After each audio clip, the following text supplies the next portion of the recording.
నమస్తే, welcome to QR TV. నేను మీ రాము పెరిక.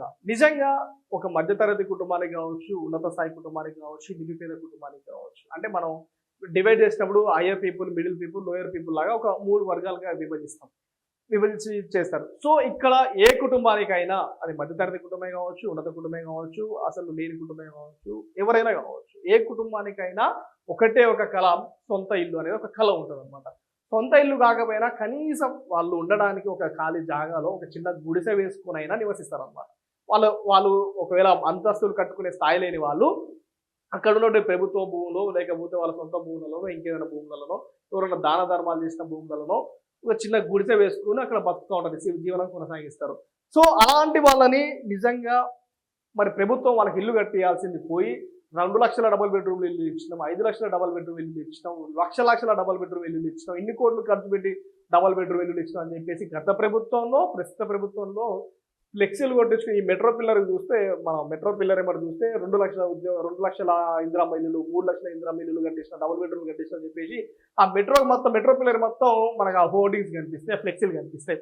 మరి వాస్తవానికి వస్తే కనీసం ఇల్లు లేనటువంటి ప్రజలు చాలా మంది తెలంగాణలో ఉన్నారు.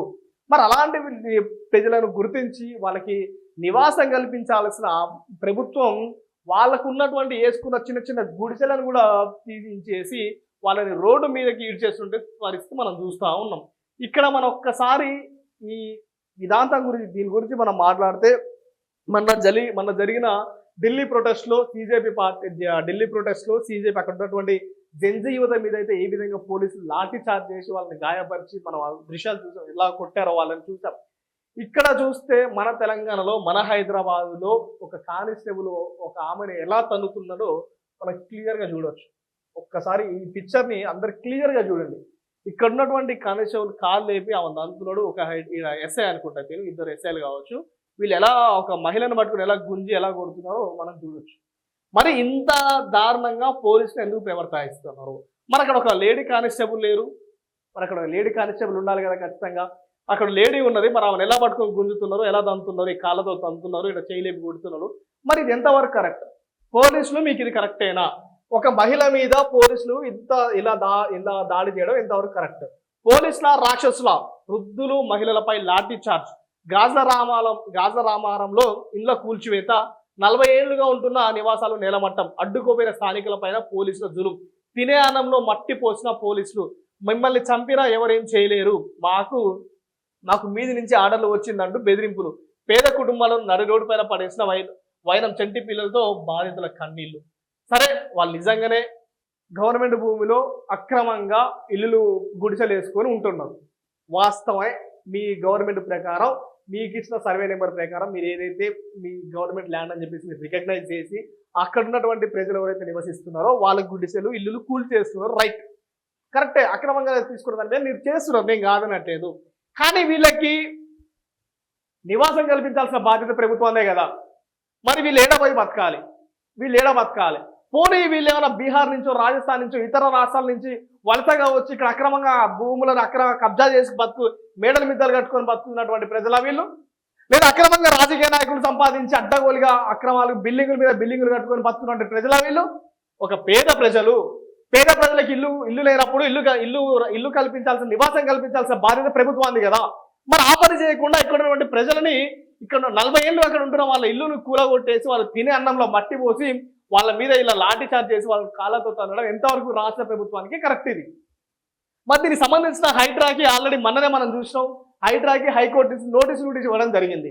ఖచ్చితంగా మీరు రంగనాథ్ని బదిలీ చేయాలి, హైడ్రాని పునరావించుకోవాలి, హైడ్రా మీద ఏదైతే క్లియర్గా వాళ్ళకి ఏదైతే సర్వే నెంబర్లో అక్కడ ఏదైతే ఉందో వాళ్ళకి నోటీసులు ఇవ్వాలి. మీరు ఇలాంటి చర్యలకు పాల్పడొద్దు, హైడ్రా అత్యుత్సాహం పాల్గొనొద్దు అని చెప్పేసి కూడా మన హైకోర్టు ఇచ్చినటువంటి సందర్భం మనం చూసాం. మరి హైకోర్టు ఇచ్చి 2 రోజులు 4 రోజులు అవుతుంది. మరి ఇలాంటి తరుణంలోనే ఒక మహిళ మీద, వృద్ధుల మీద పోలీసులు ఈ విధంగా లాఠీ చార్జ్ చేయడం, ఇలా కాళ్ళతో తన్నడం ఎంతవరకు కరెక్ట్? ప్రభుత్వం ఏం చేస్తుంది? ఇందుకని ప్రజలు మీకు ఓటేసి గెలిపించింది. అక్కడ ఉన్నటువంటి ఎమ్మెల్యే ఏం చేస్తున్నాడు, అక్కడ ఉన్న లోకల్ క్యాండిడేట్లు ఏం చేస్తున్నారు, ఏం జరుగుతుంది? మరి ముఖ్యమంత్రికి ఏమీ కనిపిస్తలేవా? నిరుద్యోగులనేమో క్రిమినల్స్ వేసుకోవాలని చెప్పి తిడతాడు. మరి నివసిస్తున్న అక్రమం పేద ప్రజల మీద ఇలాంటి కాకిలు జులుం ప్రదర్శిస్తామన్నా మరి గవర్నమెంట్ ఏం చేస్తుంది? దీన్ని ఖచ్చితంగా నిజంగా ఇలాంటి పేదలు ఎవరైతే ఉన్నారో ఆ పేదలకు గుర్తించి వాళ్ళకి మీరు ఇస్తున్న డబల్ బెడ్రూమ్ ఇళ్ళల్లో వాళ్ళకి నివాసం కల్పించిన తర్వాత మీరు ఏదైనా అక్రమంగా ల్యాండ్ ఉంటే ఆ ల్యాండ్ని ప్రభుత్వం అదిలోకి తీసుకోండి. అంతే తప్పితే వాళ్ళు తినే అన్నంలో మట్టి పోసి వాళ్ళు ఇలా కళ్ళతో దన్నుతూ వాళ్ళు ఇలా చేయడం ఎంతవరకు కరెక్ట్ అని చెప్పేసి అడుగుతా ఉన్నాం. ఒకసారి ఇక్కడ చూడొచ్చు మనం, బుల్డోజర్ పాలనపై అన్ని వైపుల నుంచి నిరసన వ్యక్తమవుతున్న కాంగ్రెస్ ప్రభుత్వం వెనక్కి తగ్గేలా కనిపించడం లేదు. పేదలపై విరుచుకుపడటంలో తాము హైడ్రాకి ఏమీ తీసిపోలేదని రెవెన్యూ అధికారులు నిరూపిస్తున్నారు. తాజాగా సోమవారం ఉదయం మెడ్చల్ మల్కాజ్గిరి జిల్లా గాజుల రామారం సాయిబాబా నగర్ లో పేదల నివాసాలపై అధికారులు విరుచుకుపడ్డారు. భారీ పోలీసు బందోబస్తు నడుమ 40కి పైగా రేకుల షెడ్యూల్ నిలబట్టం చేశారు. 50 ఏళ్ల నుంచి నివాసం ఉంటున్నామని గూడు కూల్చివేత ఎక్కడికి పోవాలని నిర్వాసితులు కన్నీరు మున్నీరాయారు అనమాట. సో ఇక్కడ చూస్తే అటు హైడ్రా కానీ ఇటు రెవెన్యూ అధికారులు కానీ చూస్తే వాళ్ళకి ఎలాంటి లేకుండా భారీ బందోబస్తు పోలీసులతో పోయి ఆ బుల్డోజర్ పాలన ఇంకా కొనసాగుతుంది తెలంగాణ రాష్ట్రంలో. ఆ పేద ప్రజల మీద బుల్డోజర్ పోయి వాళ్ళ నివాసాలను కూలగొడితే వాళ్ళు ఎక్కడ పోయి బతకాలి? మీరు అందరూ పోయి సీఎం రేవంత్ రెడ్డి ఇంట్లో బతుకురమ్మా. సచివాలయం ఉంది కదా, తెలంగాణ భవన్, కాంగ్రెస్ భవన్, గాంధీ భవన్ ఉన్నాయి కదా, అలా పెద్ద పెద్ద రూములు ఉన్నాయి. అలాగే బతుకురి మీరు అందరూ. అల్లనన్నా వీళ్ళకి నివాసం కలిపిరి. మరి వాళ్ళు ఏడ బతకాలి? పేద ప్రజలపై ఏడ బతకాలి? వాళ్ళకి బతికే హక్కు లేదా? మరి ఏడ బతకాలి? మరి వీళ్ళు ఇది చెల్లగొట్టాలి. మరి బీహార్కో రాజస్థాన్కో ఇంకెక్కడ పోయి బతుకుతారేమో వాళ్ళు. ఇదేనా కాంగ్రెస్ ప్రభుత్వం చేసే పని? ఏదైతే పేద ప్రజలకి ఇల్లులు లేవో వాళ్ళందరికీ ఇల్లులు కట్టించి డబల్ బెడ్రూమ్ ఇల్లులు 1,00,000 ఇల్లులు కట్టిస్తామని చెప్పేసి గొప్పలు చెప్పుకుంటున్నావు. మీరు ఇలాంటి వాళ్ళకి తీసుకుపోయి ఆ ఇళ్లలో వాళ్ళకి నివాసం కల్పించి మీరు చేస్తున్నటువంటి పని సక్రమంగా చేయండి. అంతే తప్పితే వాళ్ళు తినే అన్నంలో మట్టి పోసి వాళ్ళ పైన లాఠీ చార్జ్ చేసి బుల్లుగా తీసుకుని వాళ్ళ ప్రాణాలతో చెలగాటమాడి వాళ్ళ రోడ్ల మీద పడేసి వాళ్ళ బతుకులు నాశనం చేయొద్దు అని చెప్పేసి కాంగ్రెస్ ప్రభుత్వానికి నిజంగా ఇది ఒక హెచ్చరిక అని చెప్పుకోవచ్చు. ఇకనైనా ఇలాంటి బుల్డోజర్ రాజకీయ పాలన మీరు వెనక్కి తీసుకొని ప్రజాపాలన అన్నారు, ప్రజాపాలన కరెక్ట్ చేస్తే మీరు రేపు రానున్న రోజుల్లో కూడా అధికారంలోకి వస్తారు. లేదంటే మిమ్మల్ని రాజకీయంగా కాంగ్రెస్ పార్టీని తెలంగాణలో రాజకీయంగా భూస్థాపితం చేసే అవకాశాలు ఉంటాయి ఇలాంటి చర్యల వల్ల అని చెప్పేసి క్లియర్గా కాంగ్రెస్ పార్టీ తెలుసుకోవాలి.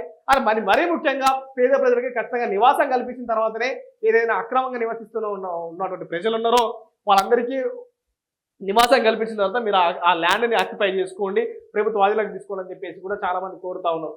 సో ఇది జరుగుతున్న విషయం. ఇల్లు అమ్మలేం పెళ్లి చేయలేం సార్, ఇది రాజస్థాన్ విషయం తర్వాత మాట్లాడదాం. సో ఇదనమాట కాంగ్రెస్ ప్రభుత్వం తెలంగాణలో జరుగుతున్నట్టు మన హైదరాబాద్ జరుగుతున్నట్టు సందర్భం విషయాల గురించి చూస్తా ఉన్నాం. సో ఇప్పటికైనా క్లియర్గా మనం నిజాన్ని మాట్లాడతాం, నిజాన్ని ఖచ్చితంగా మాట్లాడతాం. ఏ ప్రభుత్వాన్ని ప్రశ్నిస్తాం, ఏ పార్టీనైనా ప్రశ్నిస్తాం. కాబట్టి ఖచ్చితంగా మన క్యూఆర్టీని సబ్స్క్రైబ్ చేయండి, సపోర్ట్ చేయండి. Thank you.